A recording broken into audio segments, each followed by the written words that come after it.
ওই দেখো ভাই ট্রাক্টরে যে মইটা আছে মইয়ের উপর চেপে আছে। বন্ধুরা দেখতেছো এখানে তোমার মশলা করা হয়ে গেছে। হ্যালো বন্ধুরা, আজকের একটা নতুন ব্লগে তোমাদের সকলকে জানাই স্বাগত। বন্ধুরা এর আগের দিন একবার চাষ করে গেছিল আমাদের জমিটা, দিয়ে জমিটা শুকানোর জন্য রাখা হয়েছিল দুদিন। তো আজকে ভাই আবার ট্রাক্টর এসেছে, দেখতে পাচ্ছ। আজকে পাপা রাইটা বুনে দিচ্ছে। ওখানে প্রথমে সার একটু ছিটিয়ে দিয়েছি, সার ছিটানোর পর ওই জায়গাটায় তোমার রাই রাখা আছে, ওখানে এক গামলাতে। তো রাইটা পরে ছিটিয়ে দেবে। ভাই দেখতে পাচ্ছ এখন ট্রাক্টরটা চলে গেলে আর একটু পর বলে আসবে। এখন আমাদেরকে আগে ওই বীজটা ছিটিয়ে দিতে হবে। ওর বলে কোথায় চাষ দিয়ে যাবে, তারপরে আবার আসবে চাষ দিয়ে।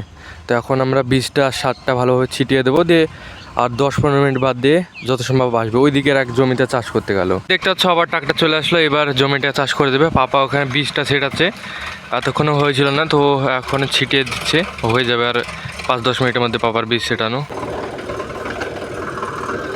ভাই দেখবে পাপা কোথায় চেপে আছে, তোমাদেরকে আমি দেখাচ্ছি, দাঁড়াও। ওই দেখো ভাই ট্রাক্টরের যে মইটা আছে মইয়ের উপর চেপে আছে, দিয়ে তোমার জমিটাকে প্লেন করছে, না হলে উঁচু নিচু হয়ে থাকবে। আর আমিও চেপেছিলাম এই মইটার উপরে, দিয়ে আমি নেমে পড়েছি। এই দিকেটা আমি সব পুরোটাই করলাম, পাপা শুধু এই জায়গাটাকে চেপেই করছে। এখন ভাই আবারও ট্রাক্টর চলে গেল আর আমাদের জমিটাও চাষ করা হয়ে গেছে, দেখতে পাচ্ছ।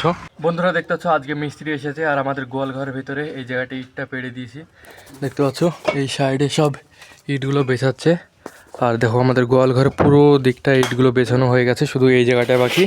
তারপরে ভাই আমরা এই গোয়াল ঘরটা আমরা ঢালাই করে দেবো। এই যে বন্ধুরা দেখতে পাচ্ছি এখানে বালি আর পাথর ফেলা আছে। এই যে এই বালি আর পাথরগুলো মিশাবো, মিশিয়ে তোমার গোয়াল ঘরে দিয়ে দেবো, সঙ্গে এই রাস্তাটাও করে দেবো। আর এই যে দেখতে পাচ্ছি এখানে তোমার সিমেন্ট ফেলা আছে।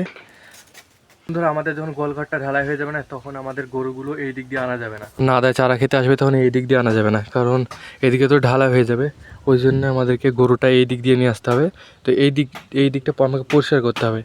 ওই দিকে আমাদের একটা রাস্তা আছে, ওই দিক থেকে গরু নিয়ে এসে এখানে নাদার কাছে বেঁধে দেবো। বন্ধুরা দেখতে পাচ্ছ এখানে তোমার মশলা করা হয়ে গেছে। এবার আমরা গোয়াল ঘরে এই মশলাগুলোকে দিয়ে দেবো, দিয়ে আমরা ঢালাইটা করে দেবো। বন্ধুরা তোমরা কালকের ভ্লগে দেখবে আমরা এই জায়গাটা কত সুন্দর করে ঢালাই করে দিয়েছি আমাদের গোয়াল ঘরটা।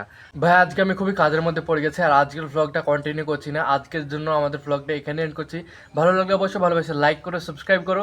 মিলছে একটা পরবর্তী ভ্লগে, তাদের জন্য টাটা, বাই বাই।